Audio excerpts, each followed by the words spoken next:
रात में पत्नी से लिपट के सो जाओ और रात भर आलिंगन करो। सुबह उठो तो पत्नी खुश और पत्नी खुश तो मैं खुश और मैं खुश तो पूरा परिवार खुश। शादी की उम्र हो रही थी। मेरे लिए लड़कियां देखी जा रही थीं। मैं भी मन ही मन काफ़ी खुश था कि चलो कोई तो ऐसा होगा जिसे मैं अपना हमसफ़र बोलूँगा, जिसके साथ जब मन करे प्यार करूँगा। मेरी अच्छी खासी नौकरी है, घर में बूढ़ी माँ है, पापा हैं और इतनी कमाई तो हो ही जाती है कि अपने पत्नी का खर्चा उठा सकूं। ये सारी बातें सोच सोच के खुश होता था। माँ की उम्र भी हो गई थी तो एक पॉइंट ये भी लोगों को बताता कि यार मुझे शादी की कोई जल्दी नहीं। ये तो माँ हैं जिनकी उम्र निकल रही है, उनके लिए शादी करनी है। लेकिन मन में तो मैं भी शादी करना चाहता था। मेरी भी शादी हो जाए। मेरी शादी दिव्या से फिक्स होती है। मैंने बोला दिव्या को हम आगे जाके बहुत अच्छी ज़िंदगी जीने वाले हैं क्योंकि मेरे घर में कोई नहीं है। बस तुम्हें मेरे माँ बाप का ध्यान रखना होगा। दिव्या ने तुरंत बोला आपके माँ बाप भी मेरे माँ बाप हो जाएंगे शादी के बाद। दिव्या की अच्छी बातों से मुझे दिन रात और ज़्यादा प्रेम होने लगा था। कभी परिवार संभालने की बातें, कभी शरारत भरी रोमांटिक बातें सुनकर मैं बहुत खुश था। मानो एक परफेक्ट ज़िंदगी मुझे मिल गई थी। शादी के बाद हम दोनों घूमने गए। सब कुछ बहुत अच्छा था। ना जाने क्यों इस पल हम दोनों को ऐसा लगता था कि बस हम एक दूसरे से लिपटे रहें। अब जिनकी शादी हुई होगी वो समझ पा रहे होंगे कि मैं क्या बोलना चाहता हूँ। घूमने के बाद जब घर आया तो ज़्यादातर समय ऑफिस के लिए ही होता था। छुट्टी में जब कभी मम्मी पापा बाहर जाते तो दिव्या मैडम मूड में रहती थी।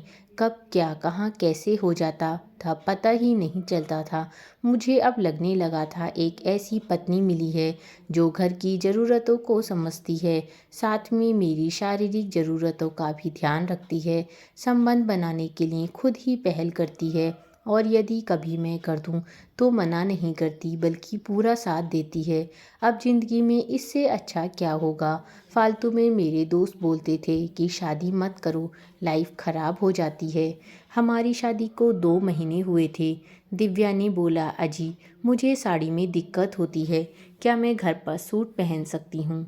मैंने तुरंत बोला हाँ क्यों नहीं, पहन सकती हो, चलो अभी दिलाता हूँ। हम दोनों बाजार से घर आते हैं। मम्मी ने उसके हाथ में सूट देखा, कुछ नहीं बोली। अगली सुबह जब वो नहाकर सूट पहनकर निकली तो मम्मी ने बोला कि तुमने सूट क्यों पहन लिया। हमारे यहाँ शादी के 6 महीने तक नई बहू को सिर्फ साड़ी पहननी होती है। कोई ना कोई देखने आता है, सबके सामने सूट पहनकर जाओगी अच्छा नहीं लगेगा और बार बार दिन भर कपड़ा बदलो, ये भी अच्छा नहीं है। इस पर दिव्या ने माँ को सॉरी बोला और बोली मैंने तो इनसे पूछ के लिया था। तभी माँ बोलती है कि ये कौन होता है, ये सब डिसाइड करने वाला अभी मैं हूँ, तो मैं करूँगी। जब मैं मर जाऊँ तो जैसे मन वैसे करना। इसे सुनने के बाद आज मुझे पहली बार घर में अपनी अवकत का पता चला। मासूमियत से दिव्या मेरी तरफ देख रही थी। शायद ये बताना चाहती थी कि मेरी वजह से डांट पड़ गई उसे। पत्नी प्रेम में लिप्त होकर मैंने माँ से बोल दिया अरे मम्मी उसकी गलती नहीं है, मुझसे पूछी थी वो। माँ ने तुरंत बोला 2 महीना हुआ नहीं और आ गए पत्नी का पक्ष लेने। इस घर में मालिक मैं हूँ या तुम हो। अब मेरे पास कोई जवाब नहीं था। हम दोनों एक दूसरे को देखे और अंदर चले गए। इस बात से दिव्या डर गई थी। अब वो हर काम माँ से पूछकर करने लगी। लेकिन माँ के लिए ये भी एक आफत था। अब उनका कहना था कि तुम 28 साल की, तुम्हें खुद बुद्धि होनी चाहिए, क्या करना है क्या नहीं, हर चीज़ के लिए मेरे पास मत आया करो। लेकिन अब इस बार दिव्या भी चिढ़ गई पर कुछ बोला नहीं। जब मैं ऑफिस से आया तो अंदर आते ही माँ बोलने लगी कि तुम्हारी धर्मपत्नी को बुद्धि नाम की चीज़ नहीं है। मैंने माँ को समझाया कि जाने दो, सीख जाएगी, थोड़ा समय दो इस पर। माँ ने मुझसे मुंह फुला लिया और उदास रोते मन से कहा तुम बदल गए हो और पीछे से धीरे धीरे मेरे पिताजी देखते हुए हंस रहे थे। मानो ऐसा जता रहे हों कैसे उन्होंने पहले ही भविष्य देखा हुआ था। इसके बाद कमरे में गया तो वहाँ दिव्या का मुंह फूला हुआ था। कमरे में घुसते ही उसने मुझसे बोला कि मैं कितनी भी कोशिश कर लूँ, माँ मुझसे कभी खुश नहीं होती। हर चीज़ की एक सीमा होती है और यह सारी बातें सीमा से ऊपर हैं। मैंने उसे पकड़ा और बोला, घबराओ मत, थोड़ा समय लगेगा माँ को संभालने में, क्योंकि तुम्हारे अलावा उनका कोई और नहीं है। वह तुम्हें अपना मानती है, इसलिए तुमसे ऐसी बातें करती है। चलो चल के नीचे खाना खाते हैं, बहुत तेज भूख लगी है। ऐसा बोलकर हम नीचे आते हैं और मैं मन में ही सोचता हूँ, दिव्या को तो मैं धीरे से किसी तरह से मना लूँगा। एक रात की बात है, एक बार जहाँ लिपट के सोया, सब कुछ सुबह ठीक हो जाएगा। माँ के लिए कुछ सोचना पड़ेगा। नीचे खाना खाने के बाद मैं और दिव्या अपने कमरे में जाते हैं। दिव्या अभी भी थोड़ी नाराज़ लग रही थी। मैंने उसे बोला, क्यों माँ की बात का इतना बुरा मानती हो? उसने तुरंत मुझसे बोला, मेरी कोई गलती नहीं थी और हर चीज़ के लिए मुझे दोषी ठहरा दिया जाता है। मैं कुछ भी अच्छा भी करने जाती हूँ तो उसमें भी मेरी बुराई निकल जाती है। मैंने उसे ज़ोर से गले लगाया और बोला, ऐसा कुछ नहीं है और समय के साथ सारी चीज़ ठीक हो जाएगी और अब बारी थी कुछ करने की। लेकिन उसने मुझे अपने से दूर कर दिया और बोला, मेरा मन नहीं है। अब जो मुझे लगता था कि एक रात लिपट के सोने से अगली सुबह सब कुछ ठीक हो जाएगा, यह बातें झूठी समझ आने लगीं। धीरे धीरे हर छोटी छोटी चीज़ पर घर में लड़ाई झगड़ा होने लगा। माँ को दिव्या की कुछ चीज़ नहीं पसंद आई और दिव्या को माँ की बहुत सारी चीज़ पसंद नहीं आती थी। दिव्या का कहना था कि घर उसका भी है और हर छोटी चीज़ के लिए परमिशन लेना उसे ठीक नहीं लगता। इधर माँ का कहना था कि इस गृहस्थी को मैंने बसाया है और तुम्हें हैंडओवर किया है, इसलिए अभी भी इसकी मालकिन मैं ही हूँ। तुम्हें जो भी पूछना है मुझसे पूछ कर करो। दोनों अपनी बात पर बिल्कुल सही थे।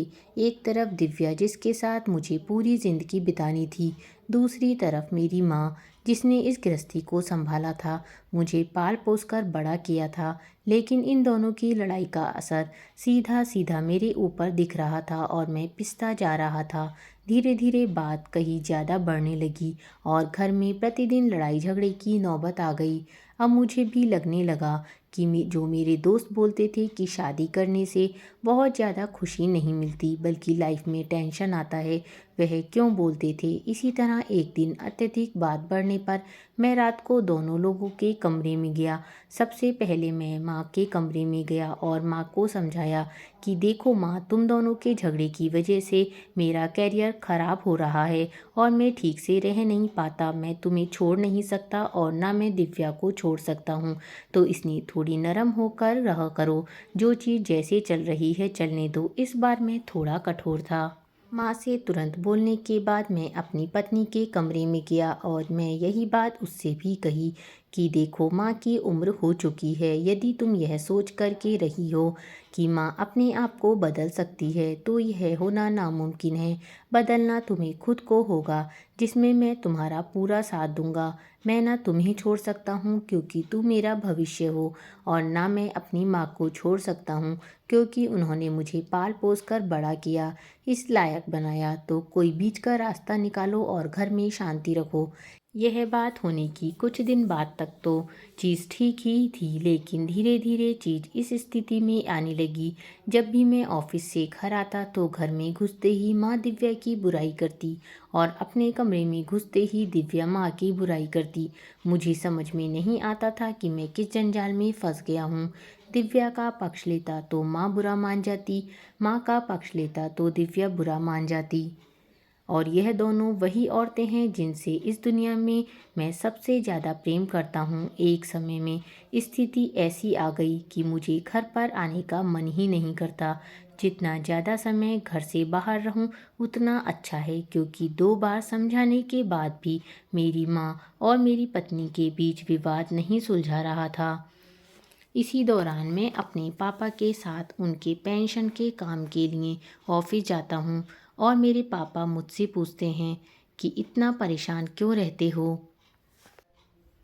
मैंने उन्हें बताया, पापा यह दिक्कत है, तो पापा ने बोला कि यह तो दुनिया की रीति है, हर मर्द को इससे गुजरना पड़ता है। आज तुम परेशान हो, लेकिन यह चीज़ कभी ख़त्म नहीं होगी, तो तुम्हें इसी के साथ जीने की आदत डालनी होगी। जब मेरी शादी हुई थी तो मैं भी यह चीज़ झेली थी। जब मेरे पिताजी की शादी हुई थी तो उन्होंने भी झेली थी। तुम्हारे नाना की शादी हुई थी तो उन्होंने भी झेली है। तो अब तुम्हारी बारी है, लेकिन मैं तुम्हें तरीका बताता हूँ जिससे हो सकता है चीज़ काफ़ी हद तक सुधर जाए। पापा ने मुझे एक तरीका बताया। मैं घर आता हूँ, चीज़ ठीक चलती है, लेकिन धीरे धीरे कुछ समय बाद फिर झगड़ा होना शुरू हो जाता है। और इस बार मैंने दोनों को आमने सामने बैठाकर बोला कि लास्ट समय में आप लोगों से बात की थी, पर उसका कोई भी मतलब निकल कर नहीं आ रहा है। यदि आज के बाद फिर घर में झगड़ा होता है तो मैं यह घर छोड़कर चला जाऊंगा। मैं कहीं बाहर रहूंगा और हर महीने की सैलरी आधी माँ को और आधी दिव्या को दे दिया करूंगा। इस बात का दोनों के ऊपर कोई फ़र्क नहीं पड़ रहा था। हफ्ता बीतता है और घर में फिर झगड़ा होता है। इस बार समय था एक्शन लेने का। मैं झगड़ा होते हुए देखा, पर मैं इस बार कुछ भी बोला नहीं। मैं ऑफिस जाता हूँ और इस बार देर रात तक ऑफिस में ही रुकता हूँ। जब दिव्या मुझे फ़ोन करती है कि आप कहाँ हैं, तो मैं उनसे बोलता हूँ मुझे नहीं पता मैं कहाँ हूँ। कुछ देर बाद माँ का फ़ोन आता है और माँ भी मुझसे यही पूछती है कि तुम कहाँ हो, इतनी देर क्यों हो रही है। मैंने माँ को बोल दिया कि मैं कहाँ हूँ मुझे भी नहीं पता। इस दौरान मैं अपनी एक अविवाहित दोस्त के घर पर रुका हुआ था, जिसके बारे में मेरे घर में किसी को नहीं पता था। सिर्फ मेरे पिता जानते थे। जब दिव्या का फ़ोन आता है या माँ का फ़ोन आता है तो मैं उनसे नॉर्मली बात करता और मैं उन्हें यह बोल देता कि कई बार मैंने उन लोगों को समझाया है कि घर में लड़ाई झगड़ा मत करो, जिससे घर की शांति भंग होती है। इस वजह से मैं अब घर छोड़कर बाहर आ गया हूँ और मैं हमेशा के लिए बाहर हूँ। जिसे सुनने के बाद मेरी माँ घबरा गई, दिव्या भी घबरा गई कि आखिर ऐसा क्या हो गया। और यह दोनों मुझे फ़ोन करके समय समय पर यह एहसास दिलाते कि दोबारा उनसे यह गलती कभी नहीं होगी। मुझे जल्दी से जल्दी घर आ जाना चाहिए। माँ ने तो यह तक बोल दिया कि तू क्या चाहता है, मैं बिना पोते का मुंह देखे मर जाऊं। और दिव्या फ़ोन करके मुझे यह बोलती है कि आपकी माँ बहुत परेशान है आपके लिए, मेरे लिए ना सही कम से कम उनके लिए तो वापस आ जाइए। मुझे यह देखकर बहुत खुशी हो रही थी कि दोनों लोग मेरे चक्कर में एक दूसरे के बारे में सोच रहे थे। बस फ़र्क इतना था कि दिव्या खुल के मुझे बोल रही थी, पर माँ इशारों में बोल रही थी। एक हफ्ते बाद मैं घर आता हूँ और घर जाकर सबसे पहले देखता हूँ और पिताजी से मिलता हूँ। पापा मुझे बताते हैं कि एक हफ्ते से घर में काफ़ी शांति है और उम्मीद है आगे भी ऐसा झगड़ा नहीं होगा। और यकीन मानिए उस दिन के बाद से ऐसा झगड़ा दोबारा कभी नहीं हुआ। मेरी माँ मेरी पत्नी के साथ अच्छे से रहती है और मेरी पत्नी मेरे माँ के साथ अच्छे से रहती है। आज दिव्या के साथ मुझे पूरे 5 साल हो चुके हैं और हमारा एक बेटा भी है, लेकिन आज हमारे घर में गृह क्लेश नाम की चीज़ है ही नहीं और इसका पूरा श्रेय मैं अपने पिता को देना चाहता हूँ, क्योंकि उस दिन जब हम पेंशन का काम करने कचहरी गए थे तो उन्होंने ही मुझे यह आइडिया दिया कि तुम एक हफ्ते के लिए घर से बाहर भाग जाओ और बोल देना कि अब तुम दोबारा लौट के कभी नहीं आओगे। मुझे पता है मेरा यह कदम काफ़ी ज़्यादा हास्यात्मक और कुछ लोगों को बेकार लगे, पर यकीन मानिए इस चीज़ ने मेरी ज़िंदगी बदल दी। अगर मैं आज यह कदम न उठाया होता तो शायद हर घर की तरह मेरे घर में भी रोज़ लड़ाई झगड़ा हो रहा होता। भारत में शादी सिर्फ लड़के और लड़की की नहीं होती, बल्कि लड़की और लड़के की फैमिली की भी होती है। शादी के बाद सिर्फ पत्नी के साथ जी भर के सेक्स करने से खुशी नहीं प्राप्त होती। असली खुशी तब मिलती है जब आपका परिवार भी खुश हो, और परिवार को खुश करने की जिम्मेदारी सिर्फ लड़की की नहीं होती, बल्कि पूरे परिवार की होती है। मेरी ये स्टोरी आप लोगों को कैसी लगी मुझे कमेंट ज़रूर करिएगा और चैनल को सब्सक्राइब कर बेल आइकन प्रेस कर देना। मिलते हैं अगली कहानी में, तब तक के लिए बाय बाय, टेक केयर।